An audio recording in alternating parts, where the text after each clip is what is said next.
नमस्कार। आज बात करेंगे भारत के इतिहास के एक ऐसे अध्याय की जो 75 साल से भी ज्यादा पुराना होने के बावजूद आज तक पूरा नहीं हो पाया है। जी हाँ, ये कहानी है नागा संघर्ष की। एक ऐसी लड़ाई जो पहचान, संप्रभुता और एक कभी न खत्म होने वाली शांति की तलाश में आज भी जारी है। 75 साल, सोचिए ये कितना लंबा वक्त होता है। इतनी पीढ़ियां गुजर गईं, लेकिन पूर्वोत्तर भारत की उन हरी भरी नागा पहाड़ियों में पहचान और संप्रभुता का वो संघर्ष आज भी उतनी ही शिद्दत से गूंज रहा है। तो चलिए इस पूरी कहानी की जड़ों को समझने की कोशिश करते हैं।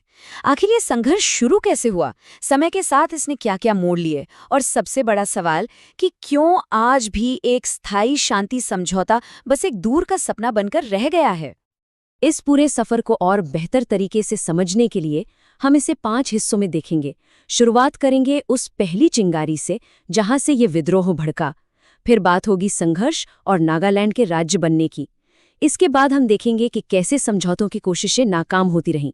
फिर शांति की उस लंबी राह पर नजर डालेंगे और आखिर में समझेंगे कि तमाम कोशिशों के बावजूद शांति आज भी इतनी मुश्किल क्यों है। तो सबसे पहले विद्रोह की चिंगारी, 1940 और 50 का दशक। देखिए, हर बड़े आंदोलन के पीछे ना एक बहुत बड़ा विचार होता है। नागा संघर्ष की कहानी भी एक ऐसे ही जबरदस्त विचार से शुरू होती है। एक ऐसा विचार जिसने दशकों तक जलने वाली आग को हवा दी। और वो विचार था स्वायत्तता का, ऑटोनॉमी। अब इसका मतलब क्या है? सीधा सा मतलब है स्वशासन, यानी अपने कानून, अपने फैसले खुद बनाने की ताकत। ये सिर्फ एक राजनीतिक मांग नहीं थी, बल्कि इससे कहीं ज्यादा अपनी पहचान, अपनी संस्कृति और अपने भविष्य को अपने हाथों में रखने की एक बहुत गहरी इच्छा थी। तो इस विचार को हकीकत में बदलने के लिए 1946 में बनती है नागा नेशनल काउंसिल, यानी एनएनसी। और फिर एनएनसी ने कुछ बहुत बड़े कदम उठाए। सोचिए, 14 अगस्त 1947 भारत अपनी आज़ादी का जश्न मनाने की तैयारी कर रहा है, और उससे ठीक एक दिन पहले एनएनसी ने नागालैंड की आज़ादी का ऐलान कर दिया। बात यही नहीं रुकी। 1951 में उन्होंने एक जनमत संग्रह कराया और दावा किया कि 99% नागा एक आज़ाद मुल्क चाहते हैं। जाहिर है, भारत सरकार ने इन दावों को कभी नहीं माना, और बस यहीं से टकराव की असली नींव पड़ गई। और जब राजनीतिक बातचीत के रास्ते बंद होने लगे, तो इस मांग ने एक हिंसक सशस्त्र संघर्ष का रूप ले लिया। ये वो दौर था जब बंदूकें बोलने लगी।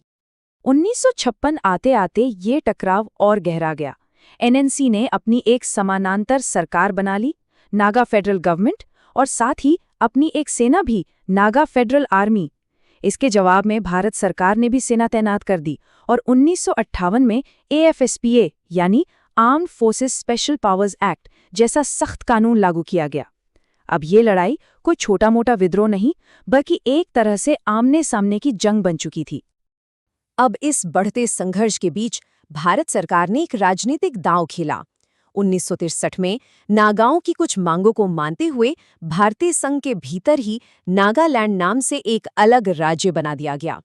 उम्मीद ये थी कि शायद ये कदम विद्रोह की इस आग को शांत कर देगा।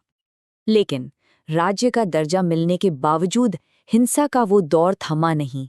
अंदाजा लगाइए, सिर्फ 1956 से 1964 के बीच करीब 4000 लोगों की जानें गईं। ये सिर्फ एक आंकड़ा नहीं है, ये हमें बताता है कि राजनीतिक समाधान की कोशिशों के पीछे कितनी बड़ी और कितनी दर्दनाक मानवीय त्रासदी छिपी हुई थी। अब कहानी एक बहुत ही अजीब मोड़ पर पहुंचती है। एक ऐसा दौर जब शांति लाने की कोशिशें ही और ज्यादा बंटवारे और फूट का कारण बन गई हैं।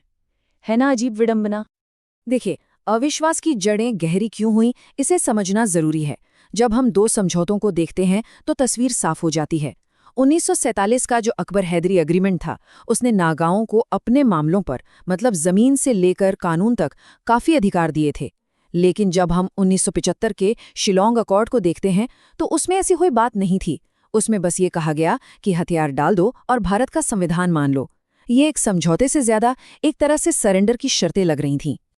और यही वजह है कि शिलोंग अकॉर्ड एक टर्निंग पॉइंट बन गया।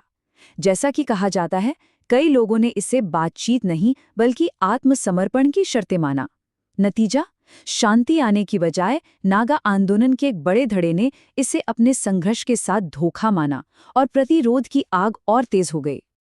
और इसी असंतोष का नतीजा फूट। जो नागा आंदोलन कभी एक आवाज में एनएससी के झंडे तले बात करता था, वो बिखरने लगा।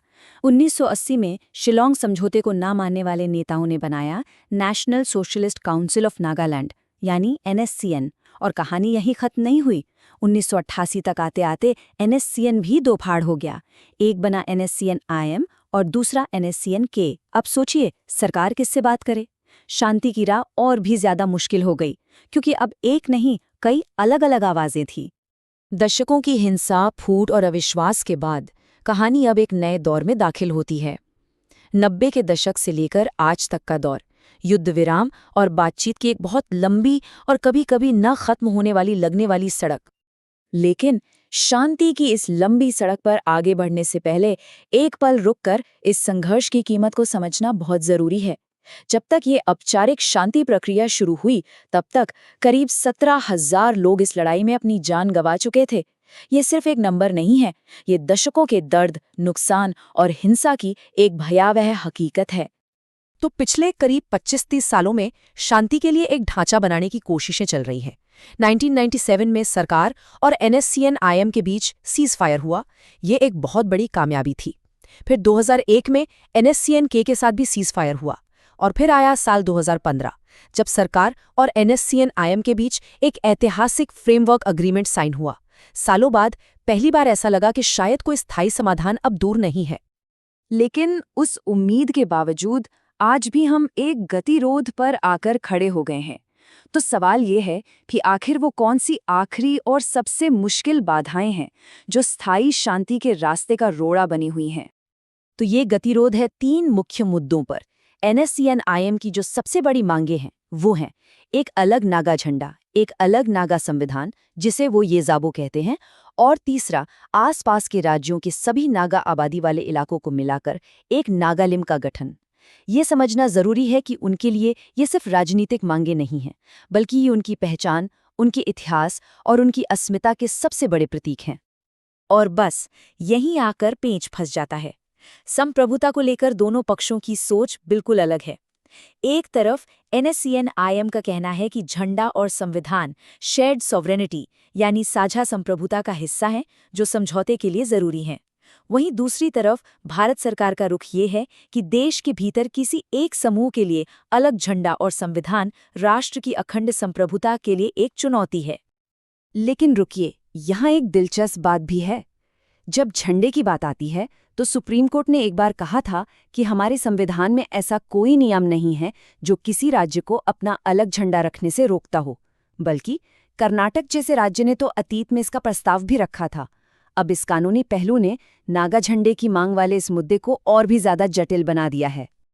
तो आखिर में हम घूम फिरकर उसी एक बुनियादी सवाल पर आ जाते हैं जो पिछले 75 सालों से इस पूरे संघर्ष के केंद्र में रहा है।